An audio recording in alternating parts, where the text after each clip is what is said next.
What is up? Welcome to Film Villains. How are you guys doing today? Great. Good. Yeah.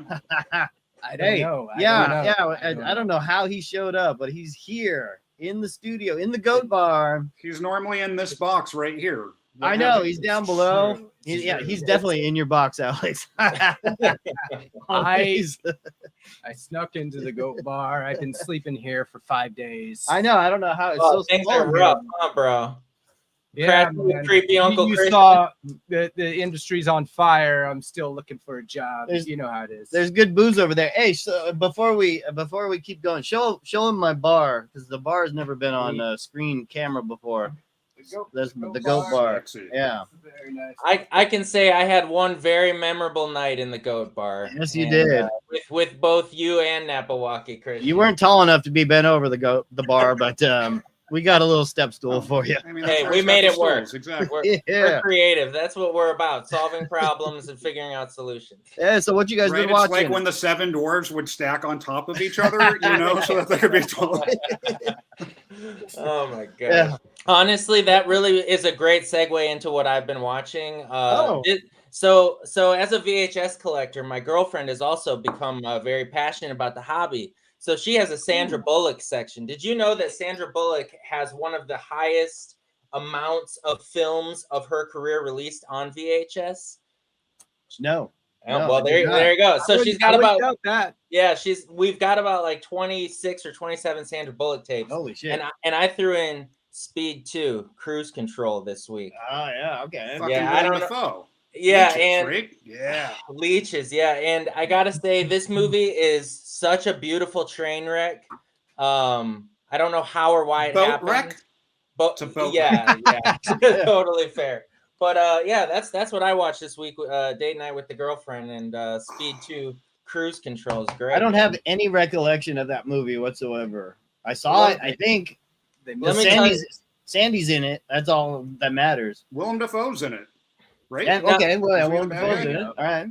And Speed 2 Cruise Control has like a notorious low Rotten Tomato score, and I figured out why upon this rewatch. And it's that Speed 1 is a Keanu Reeves movie with Sandra Bullock, whereas Speed 2 is a Sandra Bullock movie. You know what I mean? Oh, okay. Yeah. With who is it? Is it Jason Oh. Patrick? Look at yeah, Sandy. and Jason Patrick. Look at that. Dude, Fucking I had the- Lost Boys. I had Yeah, the biggest crush on Sandy when in the 90s. As soon as I saw Demolition I thought you were Man going in to say Jason 94. Patrick, and it's fine.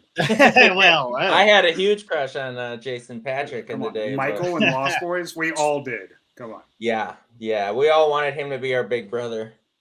When did you have a crush on Sandra Bullock? Eck? I still do, but well, yeah, 94 Demolition Man. I don't. Yeah. Oh, Demolition I mean, Man. The dude, three fucking seashells. Demolition Man. Demolition. Next year was Speed, and then it was just over. She just became this fucking megastar. But The Net. yeah, the Net, yeah. And there's one called When the Party Is Over, and it's a lesbian like coming of age 20s kids party movie drama.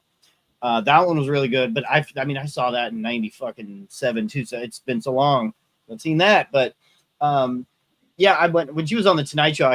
She was on a cover of I think it was Sports Illustrated or not Sports Illustrated, but something really nice, like Maxim or something. yeah, like Maxim, and it was just this beautiful shot of her in a bikini, and so I got that signed. That's in my archives. The I'll have to hang that. Miscongeniality days. Oh, nice. Before that, Yeah. Ooh. yeah. The Net did it for She me. was just Ms. Congeniality. The Net, Yeah. That was it. Sandy. And Yeah. I will say too, though, Willem Dafoe slays in Speed 2. He's really the only reason it's watchable. Creepy as fuck. Yeah. He's That's all I could remember when you brought it up. I was just like, Willem Dafoe, leeches. And I'm just- the scene where the boat's about to hit the town.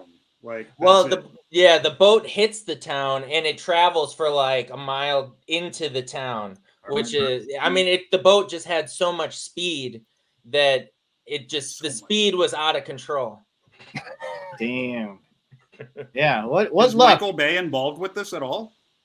I don't think Michael Bay had anything to No. do with this. There's Speed not enough movie. explosions. There'd be explosions right now if there was. Yeah. but- Yeah. What luck, Sandy? Oh, Two that's different the guy from times. the first movie with the car. Yeah. Yeah. Oh, Jan de Bont. Anyways, That makes me sorry to really take want us to on watch that. Speed Oh, 1. come on. It makes me want to watch Speed 1. Yeah, Yeah, it's great.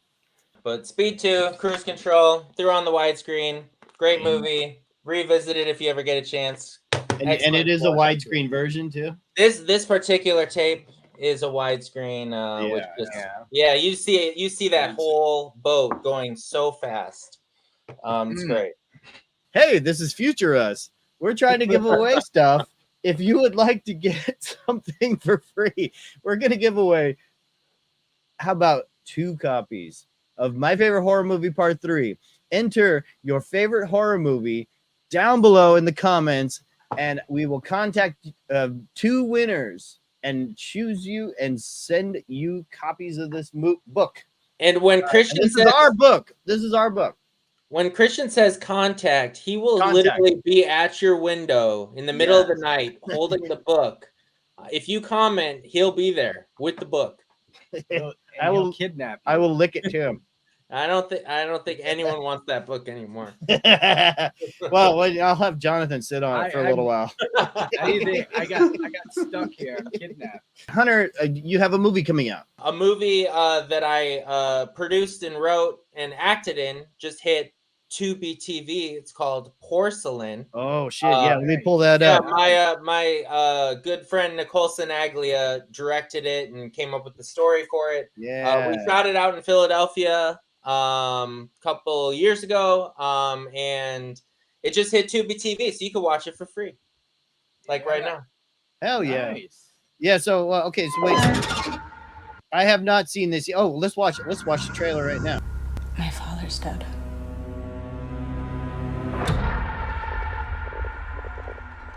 I have to go back. Back where?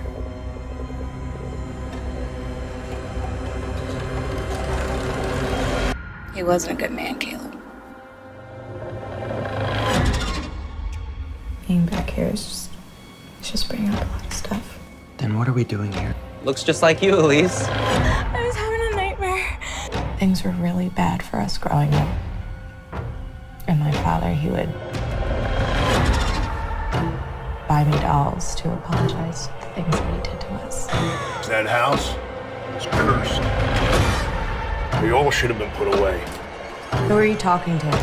You're lying. I certainly remember you.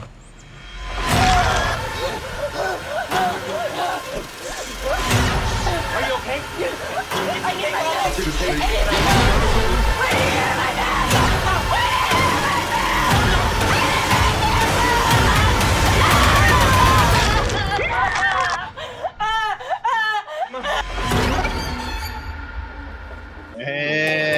Yeah, it looks spooky, dude. Yeah, Cool. Oh yeah, man. it looks like a That- destroyer right there. Yeah, it just dropped on Tubi TV, dude. It's a psychological thriller / horror film. Super stoked for Nicole Sinaglia. It's her debut feature film. Check it out, man. Yeah. So wait. So tell us about the writing of it. So you wrote it, right? Yeah. So Nicole and I brainstormed an idea that we just offhandedly were like, hey, we should make a creepy doll movie. And I wrote the screenplay with Robbie Diaz, who's a awesome filmmaker. So yeah, me and Nicole and Robbie kind of fleshed it out and wrote it, and a bunch of us went out to Philadelphia and we shot it, and it was super fun, man. So why Philadelphia? Oh, it's funny. The reason we shot it in Philly is because we shot it at Nicole's family home. Okay. That she her parents were or her family was selling her home. So she wanted to kind of do one last thing at her house, you know what I mean?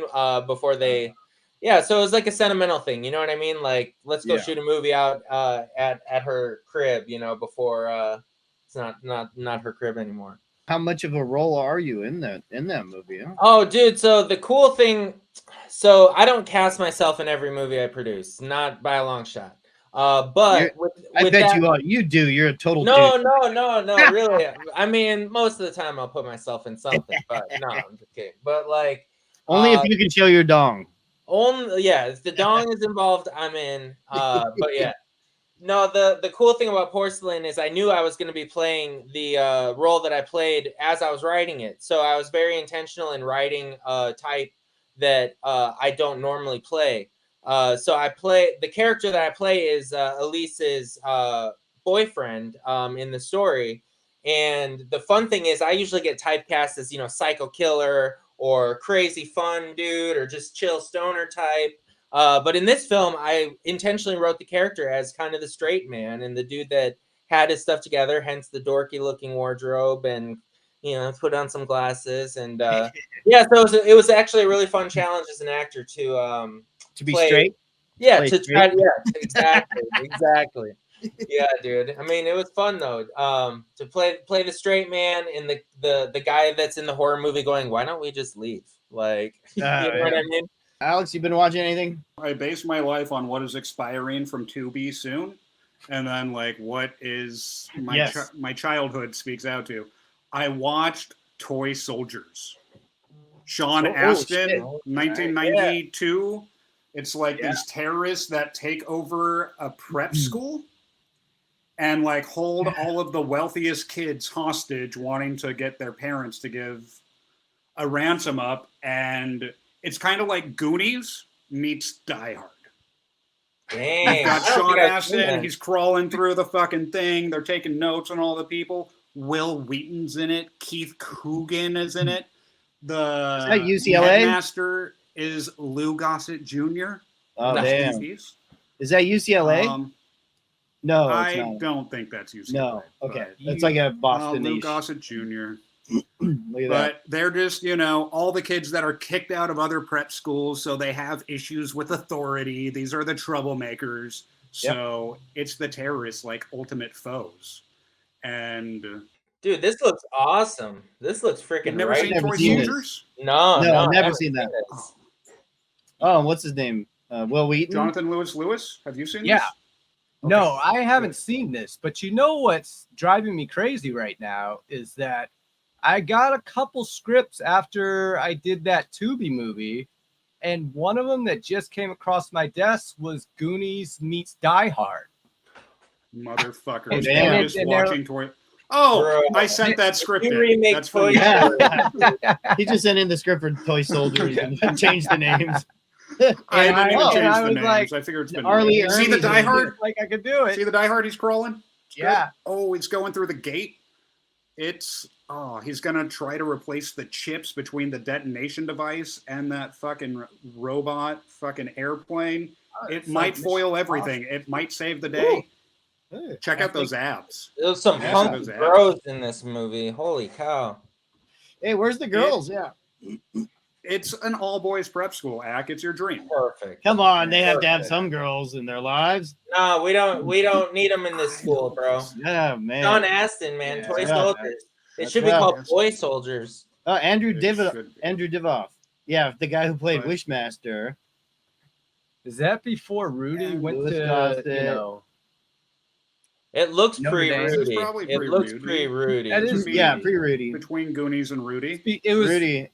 He was at the prep school before Notre Dame. Yeah. What's funny is right next to it, suggested for me on Tubi, is this movie called Masterminds. That's like a couple years after. It's the exact same fucking plot, but Patrick Stewart's the bad guy. And instead of like a group of ragtag kids, it's like this kid, and he's a hacker. And he's like hacking through the school to like save the day.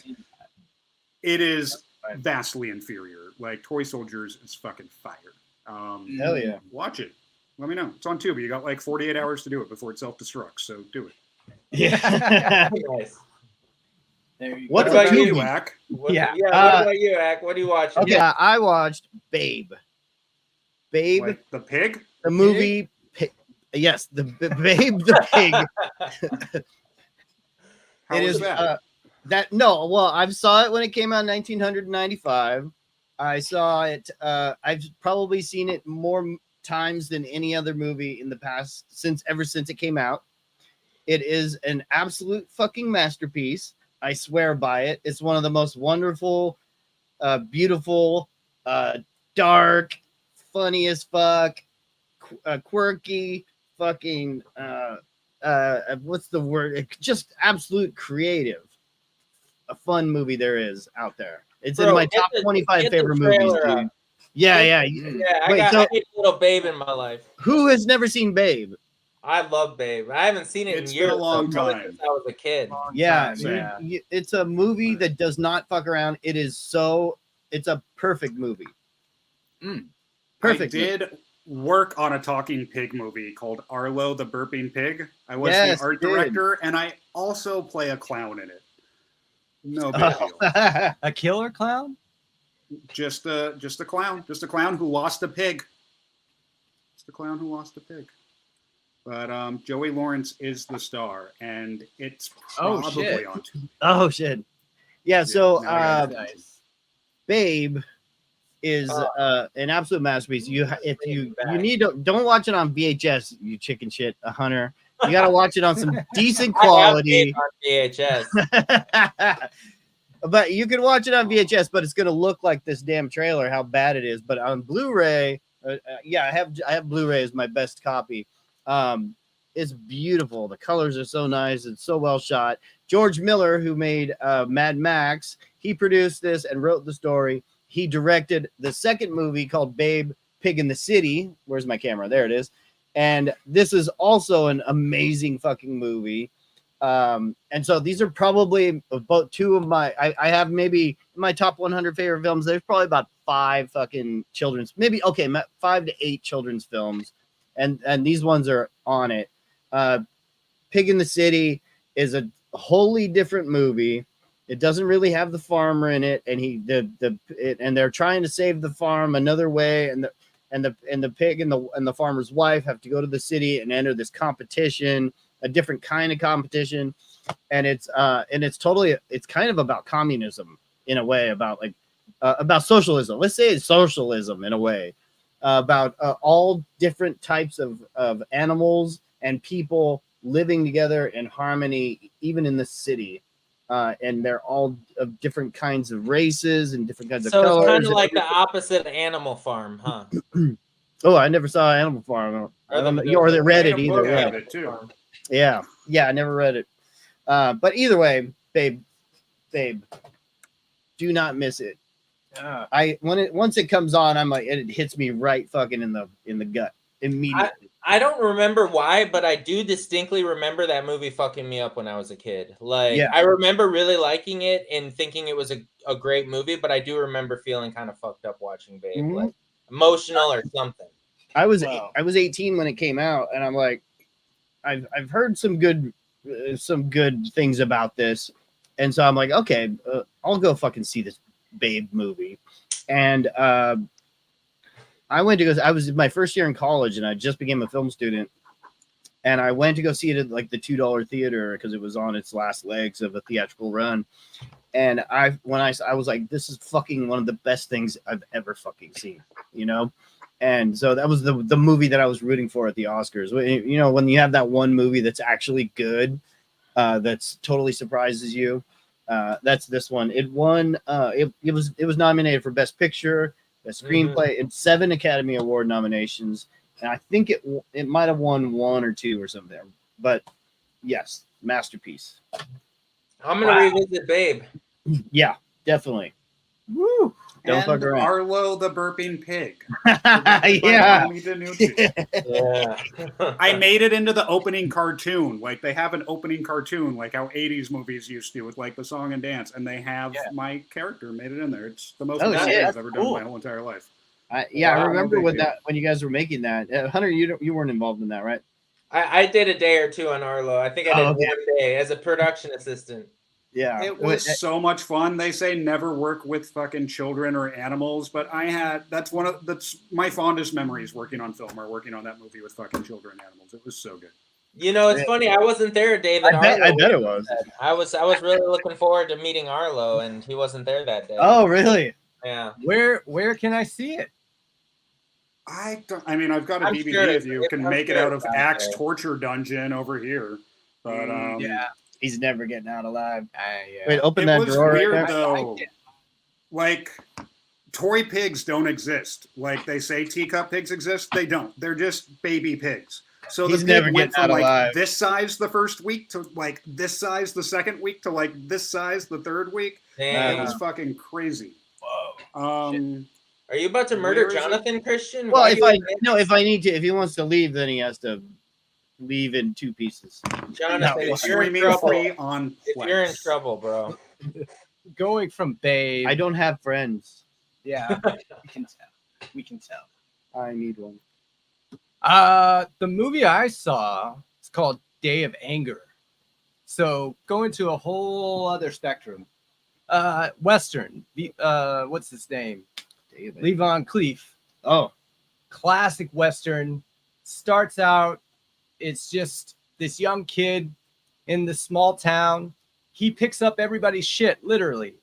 That's his job. He goes around slucking all the shit, putting it in a bucket. Lee Van Cleef comes along.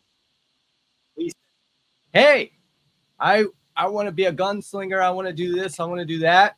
And he says, I'll give you all my $8, everything I've ever earned in my life, if you'll teach me the way. And he says, all right, I'll teach you. Rule number 1, never trust anybody. He takes all his money, and then he tells them, you know, you can't follow me. But yeah, it's 100% an amazing, badass movie. It's in that realm of one of the gems of those spaghetti westerns that you just don't see anymore, or you know, they're few and far between, I should say. But yeah, I would almost say this is a better comparison. Like the relationship between Lee Van Cleef and this young kid is almost like the Tarantino's Django. And Word. yeah, and I, you know, there's parts of it where I'm like, this is better than Django, like in certain ways. Like I love what they did with Django and what, you know, he was a slave and all this, but you could basically remake this movie today and it would be fucking awesome. They end up going back to the town the kid's from and trying to just take over the town and own it. And they push out all of the people that are shitty, all of the mayor that's shitty, the sheriff that's shitty, and these guys that own the town. And they try to take it over until, you know, I don't want to give any spoilers. yeah. Go out and watch it. It's on Tubi. And Okay. it's fucking Dude, it bad. looks righteous. Yeah, the fucking trailer's badass. The opening credits are amazing. The everything about it. And that's so 1967 is that's like the same fucking. Oh no, Good, Bad, and the Ugly No. was 66. Yeah. So so they're ripping off the kind of the look and the feel of the trailer of Good, Bad, and the Ugly and the opening credits and shit. And yeah, look at that. Okay. Oh wow, it looks fucking awesome. Yeah, it's just, you know, got lost, and it's just one of those. I was actually, you know, I live near Cinephile, so I always go in. I love that luxury of going to a fucking video store. But anyways, I was going there, and then I had too many movies that I couldn't rent so many. So then I was like, wait, can I see this anywhere else? And I was like, oh, Tubi. All right. So I'm putting this one back. Nice. Hell yeah. Yeah, man. Check it out. We were all over the map on what have we watched today? It's Yeah. a nice little hodgepodge of crazy stuff, man. Yeah. Yeah, we might be weird. We might be weird. Well, speaking of weird, I think it's Alex's turn to tell us about his Punks on Film.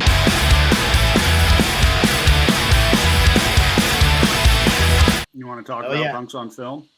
That's I think you need to. I think that's it. Oh shit! The greatest documentary of all time. This is hated. Fucking hell. It's about the most offensive frontman of all fucking time. Do you guys know who G.G. Allin is? Very much so, yes. G.G. Allin, he's this singer. He started out kind of like an Iggy Pop knockoff. He could kind of sing. He could do some basic shit. Something happened where he just becomes the most violent, psychotic fucking person on the planet. Like, where the persona ends and where GG began got completely fucking lost. But this man was literally born to set the tone. This man was born Jesus Christ Allin. His dad was talking mass suicide, wanting to like kill the family and everything. His first sexual experiences with his brother when he's young. All of the drugs, all of the things. Grew up without electricity. Somehow made it into the punk rock scene right when punk rock started existing. I believe he's from Boston. But there was a film student named Todd Phillips who knew who G.G. Allin was like, oh, I think I might do my little junior thesis on G.G. Allin. And was like, how am I going to get funding for this? And G.G. Allin was pen pals with a little guy named John Wayne Gacy. And John Wayne Gacy made a deal with Todd Phillips that if Todd Phillips sent him $50 for art supplies and some like risque photos of himself, oh shit! John Wayne Gacy would do a painting and they could sell the prints. And tell the people who John Wayne Gacy is before you. John Wayne Gacy, super famous serial killer, killed a shit ton of little boys, buried them under his basement. Pogo the clown, dressed like a clown. Was also very reachable in prison. Reached out to fans, did a lot of art while he was in prison. Kind of got a little bit of a cult thing there. Like I think maybe it might have been Keanu Reeves that like commissioned a painting from him that like put this idea in Todd Phillips' head. But they sold prints in the back of a punk rock magazine called Maximum Rock and Roll and got like $12,000 fucking selling John Wayne Gacy prints. So John Wayne Gacy is the executive fucking producer of this. Oh, is he? I didn't know that. Oh, shit. Well, by proxy, he provided the funding. Oh, yeah. So that sets the tone. The band name, it's G.G. Allin and the Murder Junkies. That's the name of the band. He would bash the shit out of himself with a fucking microphone while he's playing. He would take laxatives before he would get on stage and just shit all over the place. Like, people that were G.G. Allin fans that I talked to from the 80s were like, did you ever see him? He's like, no, I didn't want to get fucking poop thrown at me. Like, you will see that. Yeah. Like, he's fighting the crowd. Like, you go geared up for a G.G. Allin concert. Yeah. And this goes on a tour. G.G. Allin just got out of prison, and he skipped parole. I think they might have called it, like, the parole tour or something like that. And Todd Phillips is with him with a couple, like, you know, student PA types just, you know, manning the thing. No idea what they're getting in for. He's mentally unstable as fuck on all of the drugs. They auditioned Dee Dee Ramone for the band. If anybody's familiar, Dee Dee Ramone is one of the most famous heroin addict punk rockers on the planet. He spent a couple days in the band and was just like, I can't fucking hang with you guys, and just bails off the tour. Like, he's like, you guys are fucking crazy. I mean, it's his...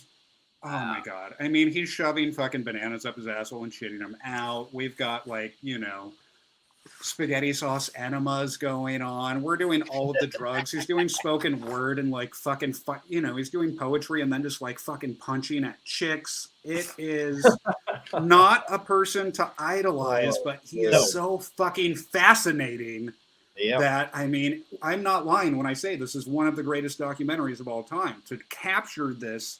And he was alive at the time that the film was first finished and viewed. He did get to see it. He was kicked out of the theater that they had the screening at because he was throwing beer bottles at the screen and doing fucking whatever. But before it was actually released, G.G. Allin, if you can believe this, died of a heroin overdose. I know. Mm-hmm. Shocking spoiler. Yeah. But, well, his dream was to die on Halloween night and die on stage while he's performing and kill himself. He promised it to people for years, but he was always in prison, so he could never do it. On Halloween. That was probably a strategic move on his part. Probably. He's like, maybe we'll just hop a turnstile and go away for a couple days. But, you know, it's intermixed with, there's definitely, I believe, some footage of him on, like, Donahue or whatever, like, before Marilyn Manson or any of that came out. Like, G.G. Allin was public enemy #1 as far as that goes.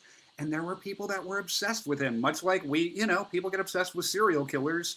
This is a fucking rock and roll serial killer. I mean, he was even said, if it wasn't for the music, he would have been a serial killer. Like, that was where he got to get that aggression out. That was where he got to do that. And, you know, you watch the interviews and there's sometimes he's kind of there, sometimes he's less there. Definitely funnier than Spinal Tap. It's a lot more fucking real than. There's Oh, definitely it's some. censored. Okay, so we're not going to get. There's definitely kicked some out dongs right in now. this movie. Some This very. was hardcore, dude. Oh my gosh. Yeah, Wow. you know, his music is you know, across the board punk rock. He even dabbled in country and pop punk and Yeah, with in the early days and just trashy garage rock and roll. But it became really, really vile, especially during this period, during the Murder Junkie time, where you know, there are so many words that we can't say on the YouTube about doing dirty things to a lot of different types of people, and so it's not something that children should be watching, unless you're into punk That's rock. his brother Merle. Yeah, it's his brother I Merle. don't think children should be watching this one. Yeah, No, but I do think I bought this on VHS when I was like 11 years old. So, shit, yeah. If they But do if watch you're it, they're going to turn out like this. If you're a punk rocker, then you might end up really appreciating it. He was on like a Donahue or some shit in the 90s, early 90s, and that's I think it was Donahue or Geraldo or some shit, and you have to go see that as well. It's probably on the internet somewhere on YouTube. Definitely check that out through the YouTubes of G.G. Allen and Alex. Have you ever seen the Murder Junkies play live? I have seen the Murder Junkies play live. Yeah, it is. I have as well. Yeah, it's still Dino Sex, the original drummer. He plays completely naked. I've seen his pecker. I've seen his dong. We have, and it is far more impressive than G.G. Allen's. Part of the insanity, you might see the world's smallest penis in here. I think that might be that was where his problem. Yeah, I don't know. But, well, maybe that's why you're so angry, Alex. I mean, but then I watch this and I get uplifted. So, you know, it's like things are always brighter on this side of the street sometimes. That's what does it for you, huh? That's what lifts you up. I have seen the Murder Junkies. You can't out GG though. Like, no, you know, you're not going to get that same experience. And luckily, that means you can go there and you don't get shit on and nobody punches you in the face. But wow. Highly suggest this. It's about an hour long. I think you know, it's one of those things that if it's not on YouTube right now, someone's going to put it back up tomorrow because it just has one of those followings where it's cyclical like that. Yeah, well, it probably without all the. I mean, there's so many peckers and shit in it that it might not play on the YouTube. Might not get full on access. No hated, no hangover movies, guys. This is where it started. Oh, yeah. This is where Todd Phillips got his fucking start. We don't get Joker. No Joker. I mean, he went inside the mind of a madman. Like, he literally got to see what it's like to be self-destructive and hate, I mean, that I would be quite surprised if, you know, this didn't have some influence on how Joaquin Phoenix portrayed Joker, for sure. Like, I mean, I think if you watch this and you watch fucking Taxi Driver, like, that's kind of your recipe right there. That's there is. I'm gonna. Well, okay. Before I show this, I am going to be. Back in 1999 or 2000, 1900. There was a guy. There was a guy that got in touch with Merle, Gigi's brother, and asked him if a bunch of bands can put together a compilation tribute CD for G.G. Allen. And so my band, Popecoat the Seventh, we contributed, I think, 3 songs. I think 2 songs made it on this album. So, and it was one of those, maybe 100, 200 copies. I have it down there, but I have a bunch of boxes in front of it right now. But Did you cover G.G. Allen? Yeah, I've covered G.G. Allen, dude. Yeah, you missed that era of Popecoat because you were 11 back then when I knew you. But, going to the elementary school, we had a fence between us, so I couldn't put CDs through the fence. You had like a 50-yard rule or something. I don't remember. Yeah, I'm surprised they let you that close, Christian. But I don't know if you guys, here's some other news, and actually it's 2 years old news. I don't know if somebody had told, I saw this recently too, so maybe let me pull this up here. Nope, not that one. Jonathan's getting a there we go. view of the control room of this podcast. Yeah, he's getting all the secrets, dude. He's not. I'm gonna get fucking ousted pretty soon. I don't know how I feel about this. Yeah, Jonas Åkerlund or whatever the fuck his name is. So he did that. He did that fucking death Lords metal of movie. Chaos. Yeah, the Lords of Chaos movie. He's in the band Bathory, so he's a musician. He's in I know Bathory. he's done a bunch of music videos. So he's got some street cred, but you're touching a very. I mean, who the fuck could portray this? Who could do this? How do you do this justice? And yeah, if I know. they do, how's this person come back from it? Yeah. When that showed up, I was hoping it was going to be Joaquin Phoenix playing. And this article is from 2022, but I just saw something pop up recently on the news. I believe it's got some movement now. I think, it's going to be closer to, completion and possibly coming out, where I think this was just the initial announcement. And Don Murphy, that is the guy who made Natural Born Killers. So Don Murphy's one of the producers who brought Natural Born Killers to Oliver Stone, him and his partner. There's a really awesome book about that, by the way. If you want to learn about filmmaking, that book is fucking amazing. That he wrote. Well, we'll see. We'll see what happens on that front. See if it's going to be any good. Well, talking about good. Here we go.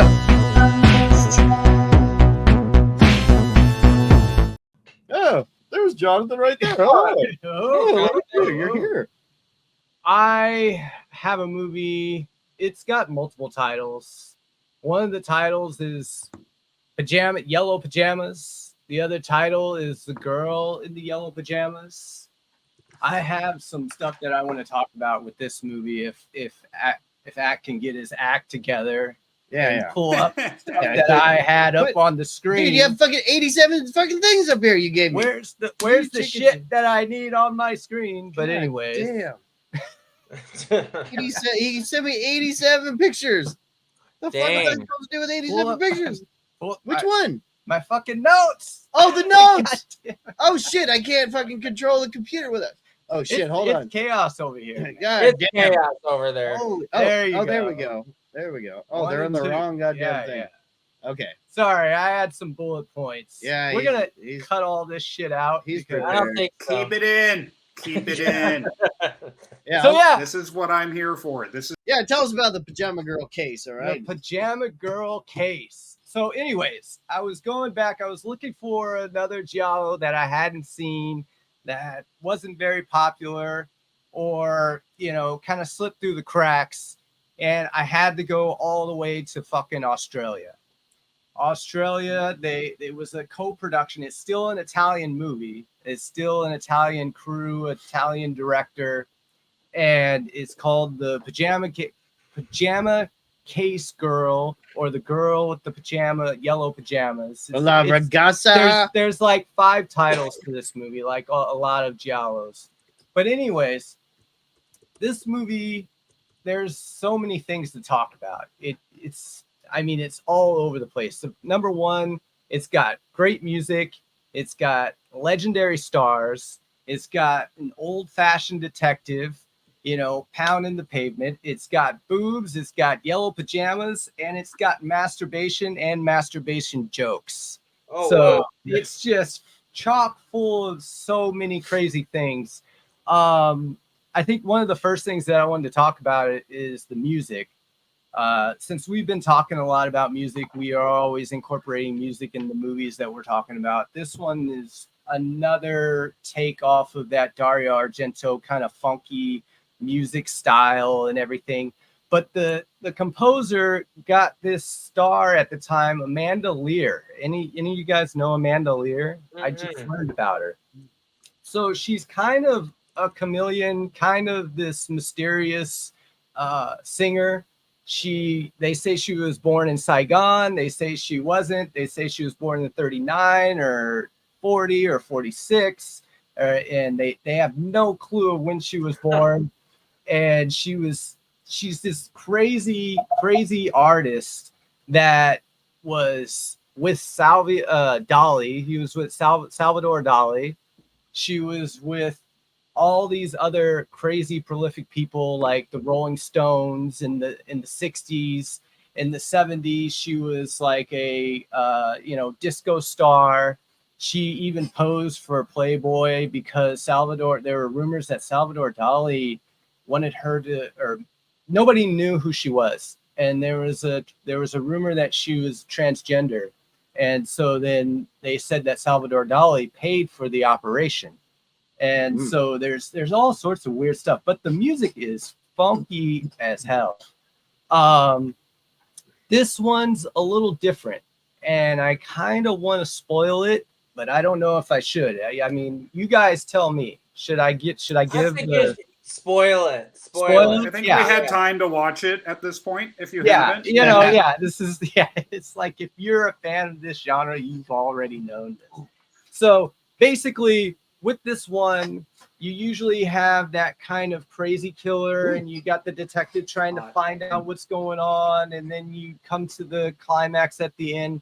This one, the story structure is written in such a way that simultaneously you're watching the beginnings of our dead woman who starts off the film and her life at the same time. So you're essentially watching flashbacks without watching flashbacks, and not knowing that you're watching the flashback, and you don't get that until towards the end in the third act.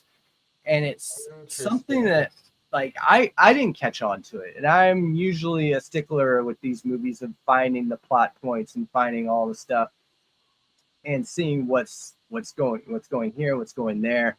But this one, I couldn't get it, and right at the end, they show you it all comes together. It's like, wow, we've been watching this woman who we thought was just another character, who is just another, person that's going to be an integral part of the plot. And it turns out that this is the dead girl that we've been trying to figure out who's been dead this whole time. Oh, that's cool. So the other interesting fact of this Giallo is it's based on a true story from the 1930s. There was a girl who was killed in the 30s, and like in the film, her face is mutilated and burned, so they had no idea of how to identify her.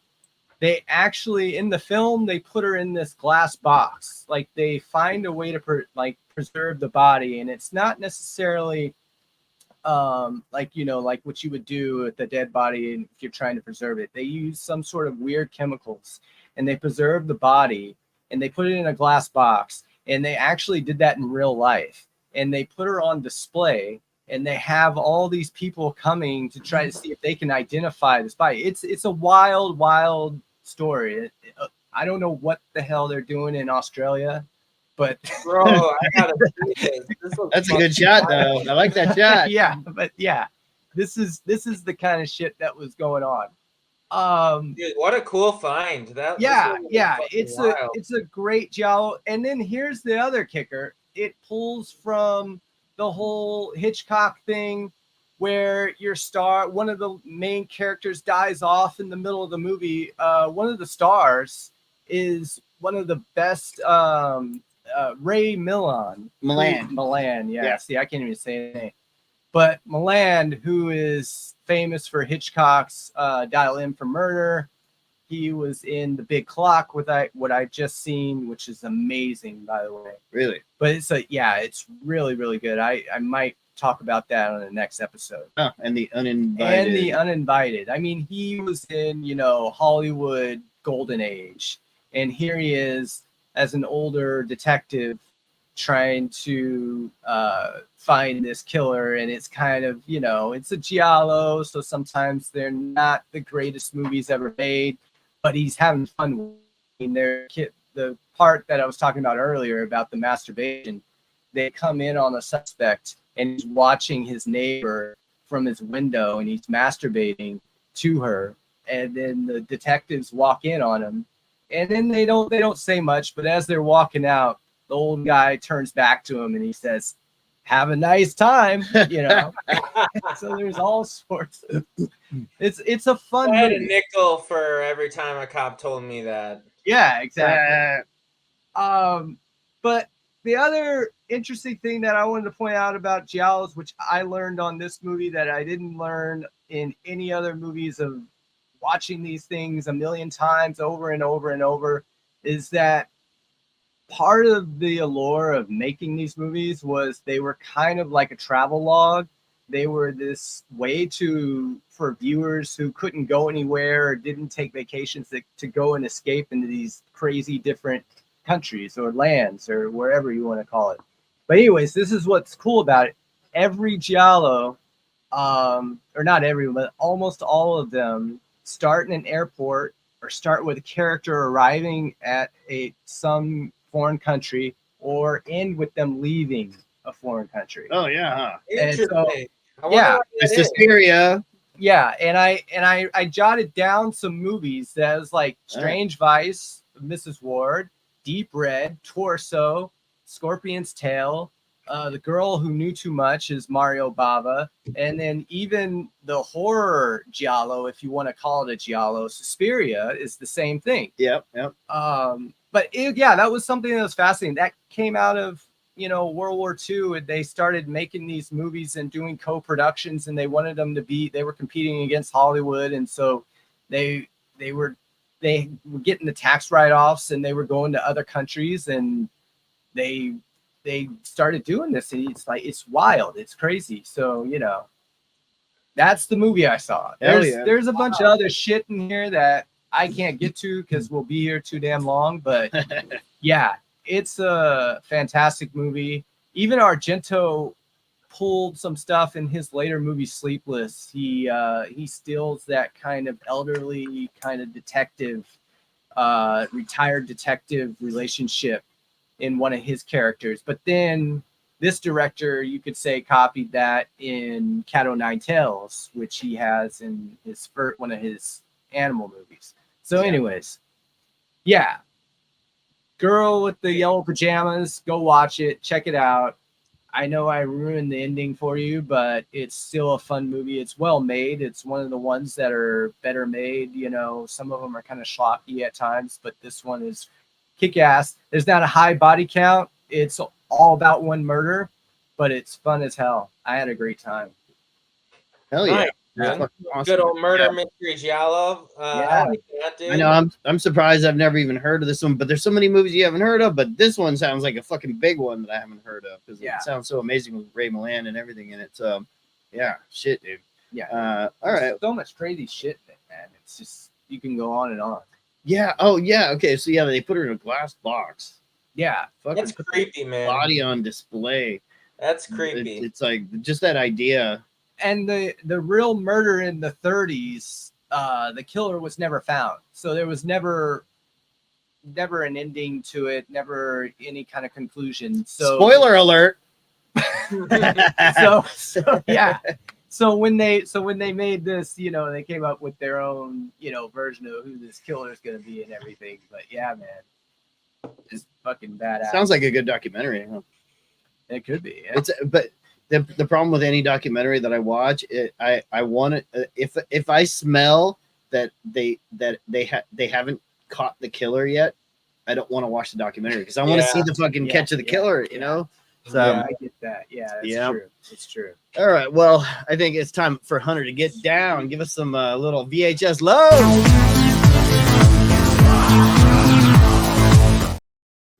Oh man, so this is not a Giallo at all. This is a throwback to one of my favorite movies growing up as a kid, with starring Scream Queen legend Jamie Lee Curtis herself, Virus. Oh, sorry. And the cool thing I actually noticed about this particular tape is a lot of this I got for $2 on clearance at Half Price Books, and it's dated 2/13/04. So that would have been 2004 is when I purchased this tape, and I probably watched it about 200 times since. Really? Then. Yeah. So a little slice of because that's when I started to get real hard into probably like my junior year of high school. But anyways, Virus is a super underrated movie. I actually looked at the Rotten Tomato scores of this film today, and it's abysmal. It's really, really bad. Yeah. And but that said, it's so much freaking fun, man. It is Jamie Lee Curtis, William Baldwin, and Donald Sutherland. And let me tell you something. R.I.P. Donald Sutherland. He is incredible in this film. It's about this group of, I guess salvagers or sailors, excuse me. They Donald Sutherland chartered a boat from them, and of course they get wrapped up in a storm. And Donald Sutherland has sinister intentions, and they come across this this military vessel that is completely abandoned, and it got blasted by this like ray from space, from outer space, and basically it's a virus that inhabits the computers of this very high-tech military vessel and creates these like drone robot monsters that also start to infect the people and create these like evil human cyborgs. And I'll spoil this one a little bit. Donald Sutherland at a certain point gets infected by this human cyborg virus thing, and it's super gnarly and it's awesome. Yeah. But so it's 1999. There was this little age where these big VFX budget horror action movies like kind of popped off because of Independence Day. Maybe that's the main reason why. Yeah, and this was one of the ones that I think just like never really got much buzz or love, but it's super gory. The horror is very intense. These robot monsters are super scary. A really good blend of practical and visual effects. Some fun characters, some fun moments, dude. And honestly, a really scary monster. Oh, shit. Yeah, it's a like throwback 90s action horror sci-fi. And you know, who doesn't love Jamie Lee Curtis, man? Like, that's true. But I will tell you, Donald Sutherland steals the show. Always. So instead of anyone seeing Borderlands this week, they should probably watch Virus instead. I totally agree. I think Virus barely has Borderlands beat on Rotten Tomatoes, but it does. Oh, really? It's that bad of a fucking dude. But look, I mean, like, even if you're seeing glimpses of this monster, dude, this is like a serious like. And they had a budget behind this movie too. Whoa, like, that looks fucking cool. Yeah, seriously, dude. It's like a pretty hardcore movie. Like it's there, and there's some genuinely disturbing moments in it. So it's just one that I love revisiting this movie. It's one of my comfort movies, and this tape in particular, like I said, like, man, I've gotten a lot of use out of this tape over the years, and or get the Blu-ray, whatever. Yeah. Looks like Screen Factory's got you set up already. Yeah. Check out Virus though, for real. If you want just kind of like a turn your brain off, gory, fun, action-packed horror thriller. I've gotten to meet both Jamie Lee Curtis and Donald Sutherland separately. One time, Donald Sutherland was okay. So when I used to work at the Tonight Show with Jay Leno, well, and both of these are from the Tonight Show with Jay Leno. They were shooting Space Cowboys, a scene where the Cowboys were on the Tonight Show with Jay. Nice. And so I ended up being, I was a production assistant, so I ended up being kind of assigned to the executive producer of Space Cowboys. And so I was following him around, whatever he needed. And then he told me, hey, or Jay had told me, hey, can you bring down Clint Eastwood? Okay, yep, sure. And I went and I grabbed Clint Eastwood from his dressing room. Jay wants to see you. And I got to bring him down. I got to bring down Donald Sutherland, who did not speak a word to me because I think he was super sick, and he was probably like, no. Hey, how you doing, sir? You know, because I'm like, fuck, I'm sitting amongst a legend, and it was James Garner and Tommy Lee Jones, so it was fucking amazing. I got to bring all four of those in separate times down to Jay Leno's dressing room. And then I have a good Jamie Lee Curtis story. Sorry, I'm kind of breaking up. Oh shit, I got to plug in my light. But so Jamie Lee Curtis, when she was on the Tonight Show, I don't know what she was promoting, but so I was a production assistant. I had to bring in the gifts for the guests, and it's actually nice lighting right now, isn't it? I like it way better. So so there would be like a gift basket, and so I knock on the door, and I hear, "What do you want?" And I'm like, "Oh fuck, dude." Oh, shit. And I'm like, that probably sounds like Jamie Lee Curtis. So I'm like, oh, I just have the gift basket. She's like, come in. And so I opened the door, And she's like, what do you want? And she's like, I'm just fucking with you. Come on in. And so That's great. and I'm like, oh. But yeah, she was super cool. And if I had a chance to meet Jamie Lee Curtis, and I mean this sincerely, I wouldn't ask her a damn thing about Halloween, but I would ask her about Virus. I'd be like, oh, how were the robots? You know what I mean? Really? Yeah. Were they all? I mean, were they all Was it CG robots? No, it's a real good mix of CG and practical. There's a lot of really, really strong practical effects. And I actually looked up the director of Virus, and this is like it was his first feature film and one of his only feature films. And I guess he's a animator and VFX artist. So he's worked on like Avatar and like other huge movies as a VFX artist.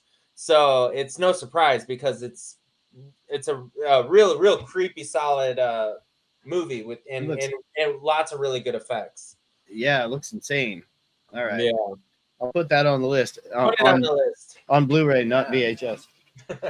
So I can see the effects. Yeah, whatever. It is aware. All right. I've done that before, Hunter. When I met Corey Feldman, I could have talked about like Goonies or fucking Stand By Me. I was like, dude, Rock and Roll High School Forever. I fucking love that movie. Yeah. It's like the shittiest movie of all time, but I fucking love it. I got to work with James Duvall, and I was like, hey, man, like, I got to ask you, how was it being on set for May with Lucky McKee? Oh, he gets killed in the kitchen, huh? Yeah. He's like in like one scene, but like out of his whole career, I'm like, that's what I want to hear about. Like, really? Yeah, that was fun. But I get it, you know, it's like some movies just hit, man, and you know, like those are the ones you want to hear. Everyone's gonna ask Corey Feldman about Goonies, you know, or you know, but maybe the Lost Boys, or maybe or Lost Boys. Lost Boys, License to Drive, fucking Dream a Little Dream. But I'm like, no, dude, you're straight to video Rock and Roll High School, very loose sequel. That's the shit, bro. Nice. But I'm sure you do Refrigerator Worship. That's the one for me. I'm gonna showcase the music of Carnival of Souls. Oh, nice. Yeah. So if you've never seen this movie, it's a wonderful, beautiful movie where another Lost Girl movie that I love. So it's about a girl who's in a car, like kind of a street race in with some friends of hers in a car, and some other dudes. They're fucking right next to them. They go onto a bridge, and their car veers off the bridge and flies into the river. Everyone thinks they're all dead, and so they're pulling the car out of the fucking river. The cops are there, and all of a sudden, off in the distance, you see this woman. Her name is Mary Henry, crawling out of the river, and they're like, "What the fuck? Are you still alive?" And she, "Yes, I'm still alive." And so all of her friends died, and she survived this, and so she was a church organist, and so she decides, okay, I'm gonna I can't be around these people anymore. They're all insufferable in this small town. I need to fuck. It doesn't really say this, but the main idea is that she wants to get the fuck away from everyone, and so she decides to just go and drive and find a new town and find a new job, and she gets a job at another church to become their organist. And on her way there, she starts getting haunted by visions of fucking ghosts and shit. She, you know, all of her friends died, so she's getting tripping out and shit. And so it's her slowly, like her mind slowly unraveling while she's trying to live in this new apartment type bed and breakfast setup with this creepy guy who wants to bone her and this really nice lady who's trying to kind of watch over her. But she is a completely lost girl. And when the cool part about the music is that there's a lot of church organ stuff in it. So those big pipe organs. And so because she is losing her mind, when she gets this new job, and I mean, this is, you know, maybe halfway through the movie, she starts going a little crazy while she's playing and getting haunted. And the music that she's creating is really fucked up. And so in this house of worship, this girl who's kind of who's almost sacrilegious in a way because she left her last job and she's like, I'm just here for a job and I don't care if this is a church or not. I just want to play music and I just need a job. Because of that and because of the music that she's playing, and it's not like very presentable to the world and to the, it's not worship music that she starts going crazy.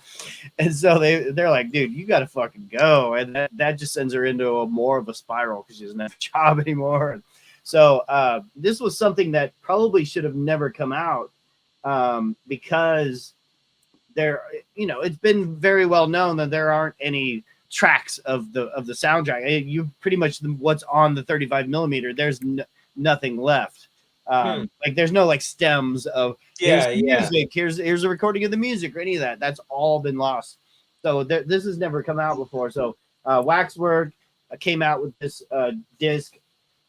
And Rob Zombie was a part of this series that he kind of set, he kind of put his name onto a bunch of movies to kind of help the movies, help the soundtracks get some traction. But this one's really beautiful. That's nice. When it spins, you know, it has that really nice carnival-ish look to it. But yeah, if you've never seen Carnival of Souls, it's a beautiful movie. When I was in Utah last year, I got to go. I spent 2 months in Salt Lake City, and I went to the site of the actual carnival that she goes to a few times. I also went to a place that she goes crazy in the park. If you guys remember, she kind of goes cuckoo in the park, and the doctor comes and helps her. Like, oh, let me help you in my car, and so I got to take a side-by-side picture. You know, one of those. That's cool. Yeah. You know, like it still kind of looks the same side-by-side picture. So I don't know. This has a special place in my heart. It's a beautiful movie. So how did they extract the music from the movie itself? Oh yeah. On a record. Yeah. So it is basically the soundtrack directly from the movie. So the movie has so little dialogue anyways during all the musical cues, because it's when she's driving, when she's walking, when she's you know, all that kind of stuff, or when she's kind of going cuckoo. It's not a lot of not a lot of music during the conversations. So that's where they pulled it. And so it is kind of nice. It's one of those soundtracks where you can actually hear the dialogue. Oh, you know, cool. Yeah, like before and after. And so it really frames all of the music. So, and that's a kind of a special way of having a soundtrack too. It's good, you know, it's cool. I mean, we used to have those back in the day where if it was a Rob Zombie movie or whatever, or especially in the 90s and in the 2000s, they would put some of the movie dialogue. I don't know if they still do that. Put some of the movie dialogue in between the songs. Yeah. So, you know, it's something, but this one, it's unavoidable to hear the music alone without a picture. So, and it's a bit more of a diehard fan kind of situation. Sure, totally. Because you really have to like the movie in order to fucking. I have music on. I have Henry Portrait of a Serial Killer on record, and it's the same way. Oh, it is. Yeah, okay. yeah. They just ripped it right from the movie. Oh shit. Okay. Thank you all for watching Film Villains. Please like, subscribe, at least do something. We know that you probably have not even lasted this long. Even if you did, you are a god. Honestly, you're a god amongst men and women and others. So we would like to thank you for that. So adios, everyone. Let's sign off. I'll see you guys next time around.